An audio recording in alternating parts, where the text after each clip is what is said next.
नीरज, सबसे पहले आपसे शुरुआत करते हुए, बालेन शाह ने जो अपील की है जेनजी अब अपने अपने घरों को वापस जाएं, क्या इसका असर अब पड़ता हुआ दिखेगा?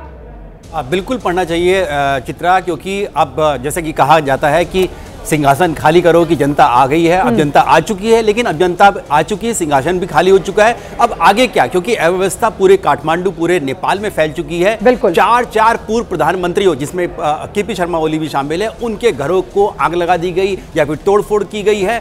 शेर बहादुर देउवा 5 बार के प्रधानमंत्री रह चुके हैं, उनके साथ किस तरह की बदसलूकी की गई। तो अब यह अव्यवस्था फैल चुकी है। अब जो जनता की मांग थी कि केपी शर्मा ओली की सरकार जानी चाहिए, वो जा चुकी है। अब आगे का रास्ता क्या, राजशाही का रास्ता है या फिर जो रवि लामेछेन है या फिर जो बालेन शाह है, इनको सत्ता देनी चाहिए। अंतरिम सरकार कैसे बनेगी, और वहां पर लगातार नारेबाजी भी चल रही है इनके पक्ष में। ये बड़ा सवाल है कि अंतरिम सरकार कब और कैसे बनेगी, क्योंकि बिना सरकार के एक देश की स्थिति क्या होती है आप देखिए। लेकिन सरकार अगर भ्रष्टाचार में लिप्त हो जाए तो जैसा कि हमारे सहयोगी ने बताया है, सिंहासन खाली हो गया है क्योंकि जनता ने आकर वहां पर तख्ता पलट कर दिया है। अशोक सज्जनहार जी, सीधे आपके पास आते हुए, अब तो केपी शर्मा की ओर से इस्तीफा दे दिया गया है, उनको सेना कहीं और लेकर गई है। खबर है कि जल्दी ही वो देश छोड़कर किसी दूसरे देश में शरण ले सकते हैं। उसके बावजूद ये जो जेनजी है ये मानने को क्यों नहीं तैयार है? पीएम दफ्तर को आपके हवाले कर दिया गया है, पूर्व प्रधानमंत्रियों को भी नहीं बख्शा गया है, उनके घरों में तोड़फोड़ की गई, आगजनी की गई, उनके साथ बदसलूकी की गई है। अशोक सज्जनहार जी, धन्यवाद मुझे आमंत्रित करने के लिए। देखिए, वहां पर किसी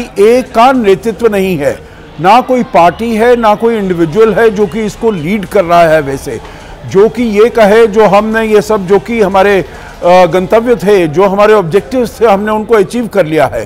क्योंकि पहले तो जो सरकार थी केपी शर्मा ओली की, कल उन्होंने कहा ये जो 26 सोशल मीडिया ऐप्स है जिनको हमने बैन किया था, वो बैन हमने हटा दिया, उसको लिफ्ट कर दिया, वो आ गए हैं। तो उनका ये सोच थी जो शायद ये जो जेनजी आए हैं जो प्रोटेस्ट कर रहे हैं वो शायद चले जाए, परंतु उन्होंने देखा है जो ये जो प्रोटेस्ट थे ये केवल सोशल मीडिया के लिए नहीं थे, इनके अंदर बहुत ज़्यादा वो ऑपोजिशन था। करप्शन के विरुद्ध वो बात करना चाहते थे, अनएम्प्लॉयमेंट के विरुद्ध वो बात करना चाहते थे, इन्फ्लेशन के विरुद्ध वो बात कर, जो ऑपरेशन हो रहा है, जो रिप्रेशन हो रहा है गवर्नमेंट का, जो ये सभी लोग महसूस कर रहे हैं। मेरे विचार से ये फिर हमने देखा जो आज सुबह फिर से सारी जो जेनजी है, सब जनता है, सब आ गई सड़कों के ऊपर और प्रोटेस्ट करने लगे। और पूरा दिन हम देख रहे हैं जो क्या हो रहा है। तो किसी ना किसी को इसका नेतृत्व लेना पड़ेगा। और ये राष्ट्रपति कार्यालय की तस्वीरें हैं, इस पर भी आपकी टिप्पणी में चाहूंगी। राष्ट्रपति कार्यालय को भी आपके हवाले कर दिया गया है। न सत्ता पक्ष के नेता बच रहे हैं, न विपक्षी दलों के नेता बच रहे हैं, न राष्ट्रपति भवन बच रहा है, न राष्ट्रपति कार्यालय बच रहा है। संसद भवन पर भी वहां पर आगजनी की गई है, उसकी भी तस्वीरें हमने आपको दिखाई। जेनजी के हाथों में आ चुका है अब नेपाल, उसके बावजूद वहां पर प्रदर्शनकारी मानने को क्यों नहीं है तैयार? ये बड़ा सवाल है। किन किन के ऊपर हमला किया गया है वो भी दिखा रहे हैं। पूर्व पीएम शेर बहादुर देउवा 80 साल की उम्र में इनके ऊपर प्रदर्शनकारियों की ओर से हमला किया गया है। यकीनन ये वो तमाम लोग हैं जिनका नेपाल को बनाने में एक बड़ा रोल भी रहा है, लेकिन उसके बावजूद किसी भी चेहरे को ये बख्शने को तैयार नहीं है। दिबांगम, सीधे आपके पास आते हुए, ये जो तस्वीरें राष्ट्रपति कार्यालय के हम दिखा रहे हैं या फिर अलग अलग हिस्सों की, अब तो जेनजी के हाथों में आ चुका है नेपाल, उसके बावजूद ये मानने को क्यों नहीं है तैयार? दिबांग, अब क्या बाकी रह गया है? देखिए चित्रा, एक तो बात यह है कि अभी वहाँ इतने लोग मारे गए हैं, स्टूडेंट्स मारे गए हैं, तो आप अगर स्टूडेंट मारे गए तो तुरंत तो शांत नहीं हो जाएंगे। वो गुस्से की आग अभी भी जल रही है, उन लोगों ने अपनों को खोया है। और ये जो इस्तीफे हुए हैं ये आज ही हुए हैं, और लगातार इस्तीफे के बाद हमने देखा है, जो हमने बांग्लादेश में भी देखा, कि आपको जब एक सफलता हाथ लगती है तो आप पीछे हटते नहीं आराम से, आप और आगे जाते हैं। दूसरा, एक नियंत्रण में नहीं है। कल से भी हम देख रहे हैं कि ये अनएक्सपेक्टेड था, अनऑर्गेनाइज था, स्वतः स्फूर्त एक तरीके से हुआ है।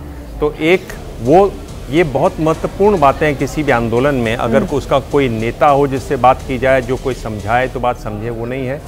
अपने आप लोग कर रहे हैं, जो मुझे वहाँ से जानकारी मिल रही है, और वो एक बहुत बड़ी मुश्किल पैदा कर रहा है। और ये जो बालेंदु शाह की तो ज़रूर बात की है उन्होंने कि इनको बनाया जाए प्रधानमंत्री।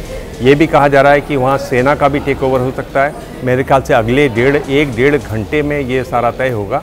वो ये भी संभव है कि सेना इसको टेक ओवर कर ले, क्योंकि जिनसे मेरी बात हो रही है सारे पत्रकार हैं और बता रहे हैं कि वहाँ अभी भी गोलियों की चलने की आवाज़ सुनाई दे रही है। बिल्कुल। तो काफ़ी एक्शन वहाँ पर हो रहा है। सेना के जो प्रमुख हैं उन्होंने बात की है वहाँ के चीफ सेक्रेटरी से, और बलविंदर शाह भी उस वाली मीटिंग में मौजूद थे।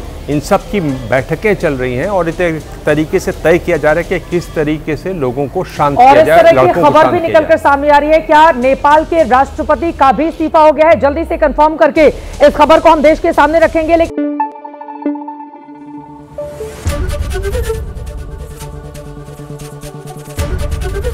एबीपी न्यूज आपको रखे आगे।